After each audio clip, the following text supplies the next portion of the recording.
Hello friends, welcome my age medicine channel. প্রতিদিনের মতো আজকেও একটি নতুন ভিডিও নিয়ে প্রেজেন্ট হয়েছি, সেটি হচ্ছে এই অ্যারোস্টিজাম সিরাপ। আমরা জানবো এই অ্যারোস্টিজাম সিরাপটি কী এবং তার কাজ কী এবং সেটির বর্তমান মার্কেট প্রাইস কত, সেটির মধ্যে কী কম্পিটিশন রয়েছে, আমরা কখন সেটিকে ব্যবহার করব সম্বন্ধে আমি আজকে এই ভিডিওর মধ্যে আলোচনা করব। তাই আসুন ভিডিওটিকে স্কিপ না করে সম্পূর্ণ দেখুন। আমাদের কাছে রিকোয়েস্ট, আপনারা যদি আমার চ্যানেলে নতুন হয়ে থাকেন তাহলে আমার চ্যানেলটিকে সাবস্ক্রাইব করে দিন, পাশে থাকা বেল আইকনটিকে প্রেস করে রাখুন, অল নোটিফিকেশন অন করে দিন সবার আগে ভিডিও পাওয়ার জন্য। আসুন তাহলে স্টার্ট করি। এই অ্যারোস্টিজাম সিরাপটি বর্তমান মার্কেট প্রাইস কত? তার বর্তমান মার্কেট প্রাইস হলো 136 টাকা। সেটিকে তৈরি করে থাকে অ্যারোস্টো ফার্মাসিউটিক্যাল কোম্পানি। এবার জানবো তার কম্পিটিশন কি।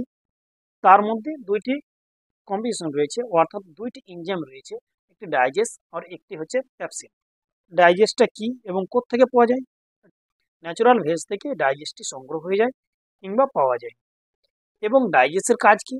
কার্বোহাইড্রেটকে ভেঙে দিয়ে সুগারকে কমিয়ে এনার্জিতে পরিণত করে দেয়।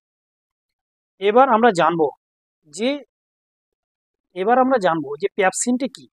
পেপসিনটা পাওয়া যায় পশুর স্টোম্যাক, অর্থাৎ তাদের স্টোমেককে তাদের স্টোমেককে যে সমস্ত ফার্মাসিউটিক্যাল কোম্পানি রয়েছে, সেই ফার্মাসিউটিক্যাল কোম্পানি সেই স্টোমেকগুলোকে ল্যাবে নিয়ে গিয়ে অটো ভেরিফাই করে যাচাই করার পরে সেটিকে কি করে দেয়, হাই টেম্পারেচারে রেখে দেওয়ার পরে ঠিক এবং অপরদিকে পেপসিন বেরিয়ে যায়।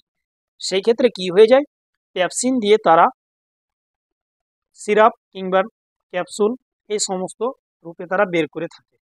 তাহলে আসুন আমরা কখন ব্যবহার করব। এই সিরাপ ব্যবহার করতে পারেন যখন আপনার পেটের মধ্যে খাওয়ার পরে যখন কি হয়ে যায়, বদহজম হয়ে যায়, অর্থাৎ পেটের মধ্যে ভারী থাকবে, খাওয়ার এনার্জি আসবে না, গ্যাস অ্যাসিডিটি হয়ে যাবে। এই সমস্ত ক্ষেত্রে আপনি এই সিরাপটিকে ব্যবহার করতে পারেন। তারপরে এবার আমরা জানব যে তার ডোজটা কি। তার ডোজটি হচ্ছে খাওয়ার 10 মিনিট পরে আপনি 1 চামচ করে দিনে 2 বার, সকালে রাত্রে খাওয়ার পরে আপনাকে খেতে হবে। তারপরে আসুন এই মেডিসিন অর্থাৎ এই সিরাপ খাওয়ার পরে কি কোনো সাইড এফেক্ট রয়েছে? নর্মাল কিছু সাইড এফেক্ট দেখা গিয়েছে, যেমন আপনাকে বমি বমি লাগতে পারে কিংবা পেটে ব্যথা হতে পারে। এছাড়া যে সমস্ত ব্যক্তির জয়েন্টে ব্যথা রয়েছে তারা খেতে পাবে না। এবার হয়তো বলবেন যে জয়েন্টের ব্যথা কেন খেতে পারবে না? জয়েন্টের ব্যথা ওই সমস্ত পেশেন্ট এই জন্য খেতে পারবে না যে তাদের শরীরের মধ্যে ইউরিক অ্যাসিডটা বেশি হয়ে যায়। আর পেপসিন রয়েছে এই সিরাপের মধ্যে, পেপসিনের কাজ হচ্ছে প্রোটিনকে ভেঙে দিয়ে ইউরিক অ্যাসিডকে আরও বাড়িয়ে দেওয়া। তাই যদি তাদের ইউরিক অ্যাসিড আরও বেড়ে যায় তাহলে কিন্তু কি হবে, তাদের ব্যথা প্রচণ্ড বেড়ে যাবে। সেই ক্ষেত্রে সেই ব্যক্তিগুলো এই সিরাপ খেতে পারবে না। এই সমস্ত লক্ষণগুলো দেখা দিতে পারে।